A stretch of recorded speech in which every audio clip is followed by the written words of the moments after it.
verdad que me apasionan. Leo a Platón, a Leibniz, a Kant, a los grandes poetas del pensamiento. De hecho, nunca fue licenciado en lengua francesa.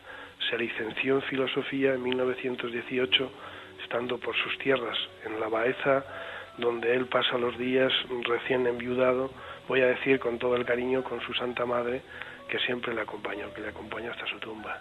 Así que la filosofía, Oreste Macri lo describe de manera prodigiosa. Aparte de que acaba de enviudar, él dirá: el demonio de la filosofía estoicamente consoladora. El que él perfeccionase sus estudios en filosofía, para él es un consuelo en aquellos momentos tan duros. Amén, como no, de su gran afición por la filosofía, porque ya había asistido en sus viajes en París a las clases de Bergson. Le tiró, perdón también por esa expresión, el pensamiento muchísimo. Es el gran pensador y dejó unos legados que no tendrán caducidad. La etapa de Machado en Baeza ni fue un sufrimiento ni una desilusión. La definición que se puede hacer de Machado durante su estancia en Baeza, al que llegó a calificar como un pueblo húmedo y frío, destartalado y sombrío, entre manchego y andaluz, fue la de un hombre crítico con la desigualdad y la hipocresía, esa que no desaparece de las personas que ni piensan, ni comparan, ni asimilan la necesidad de vivir y compartir lo que verdaderamente tiene importancia, la vida. Machado llegó a Baeza siendo solamente poeta, y se fue siendo poeta y filósofo al mismo tiempo.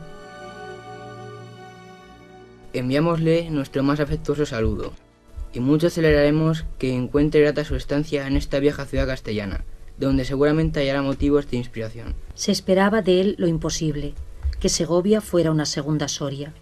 Y no podía ser, porque las circunstancias eran ya otras, y el poeta tenía los ojos puestos ahora, sobre todo, en Madrid, donde vivía su hermano Manuel, con el que se reúne los fines de semana para proyectar y escribir juntos obras de teatro, cuyos estrenos proporcionan a los hermanos una gran popularidad.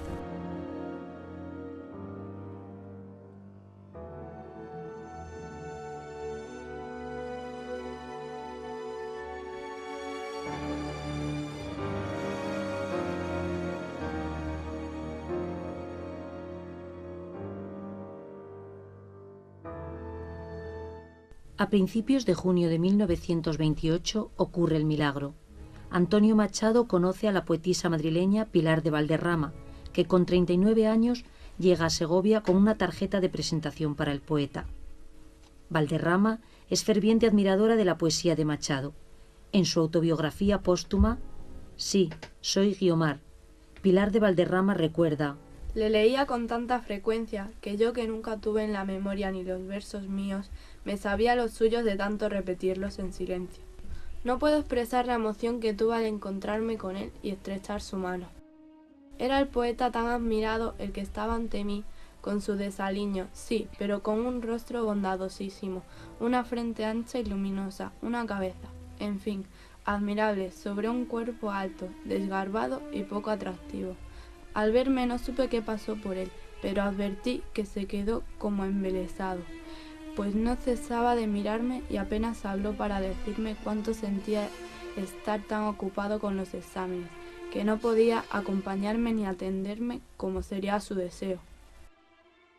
Antonio Machado es un poeta popular, dicho sea en el sentido más amplio y más profundo del término. Cuando Antonio Machado, alguien quizá con ánimo un poco injurioso, le decía, lo tachaba de poeta popular, él decía: ¿qué más quisiera yo que ser un poeta popular? Y efectivamente creo que si tenemos un poeta popular en España en el siglo XX es Antonio Machado. Su poesía sigue vigente, su poesía tiene quizá, digamos, el pozo fundamental que puede tener un poeta, que es la memoria de las personas que lo leen, y su poesía se sigue leyendo y se sigue recitando y se sigue memorizando entre los alumnos, por lo menos en los del instituto. Nosotros todos los años el homenaje que le hacemos a Antonio Machado, más allá de cualquier tipo de celebración, digamos, un poco externa, es la lectura de su poesía. Lo hacemos con todos los cursos, todos los años, y yo creo que hay algo un poco de ese fondo poético y de ese fondo existencial de la poesía de Antonio Machado, pues va fluyendo y se va traspasando a cada uno de nuestros alumnos. Pilar de Valderrama, casada, madre de 3 hijos y a la que el poeta protegió en sus escritos con el nombre poético de Guiomar, sería el último y clandestino amor. No podía ofrecerle más que una amistad sincera, un afecto limpio y espiritual, y que de no ser aceptado así por él, no nos volveríamos a ver. Antonio me dijo, con tal de verte, lo que sea. Después de su largo periplo por provincias, en septiembre de 1932, el poeta es designado titular del Instituto Calderón de la Barca de Madrid, lo que significa el regreso definitivo al seno de su familia y la esperanza de ver con más frecuencia a su diosa.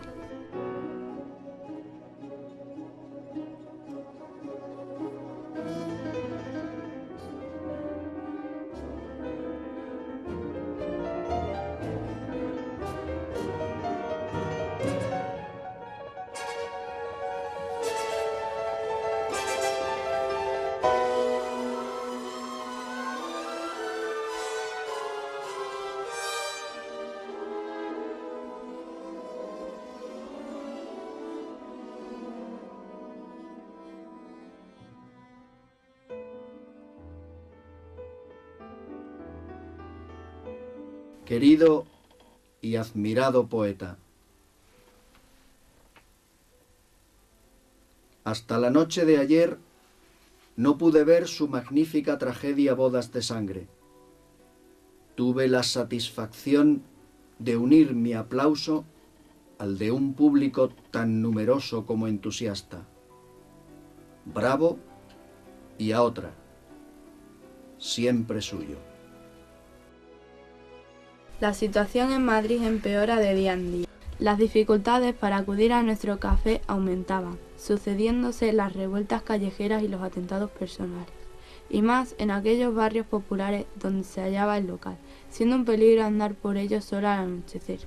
Por añadidura, aquel salón tranquilo y poco frecuentado comenzó a llenarse de alborotadores. Gente mal encarada, vociferaban y no nos permitían hablar con sosiego. Todo esto me obligó a decidir que suspendiéramos las entrevistas mientras la situación no cambiara. Con gran sentimiento mío se lo comuniqué a Antonio. Lo comprendió y se resignó una vez más, conviniendo en seguir escribiéndonos siempre que pudiéramos.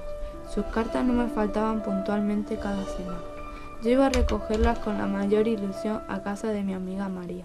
También yo le enviaba las mías a la calle General Arrando 4, donde seguía viviendo.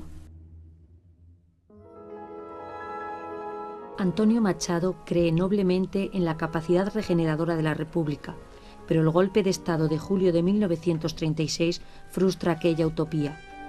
A este respecto, vale la pena recordar el manifiesto publicado en varios diarios madrileños el 31 de julio de 1936 y que bajo el titular Adhesiones al Gobierno firma, entre otros, el poeta. Los firmantes declaramos que, ante la contienda que se está ventilando en España, estamos al lado del Gobierno, de la República y del pueblo, que con heroísmo ejemplar lucha por sus libertades. Día 8 de septiembre. Por la prensa de esta mañana me llega la noticia. Federico García Lorca ha sido asesinado en Granada. Un grupo de hombres, un pelotón de fieras lo acribilló a balazos. No sabemos en qué rincón de la vieja ciudad del Genil y del Dauro, los ríos que él había cantado.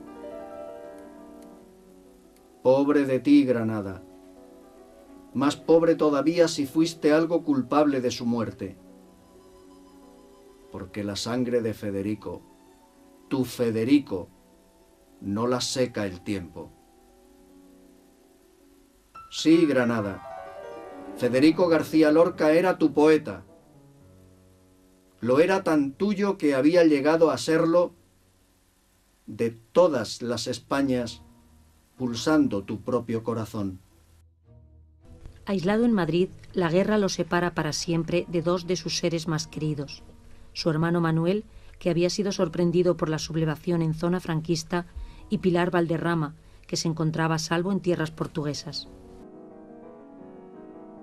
Aproximadamente a las 5 de la tarde del día 24 de noviembre de 1936, por orden de la Junta de Defensa y con la ayuda del 5º Regimiento, profesores, catedráticos de universidad, investigación.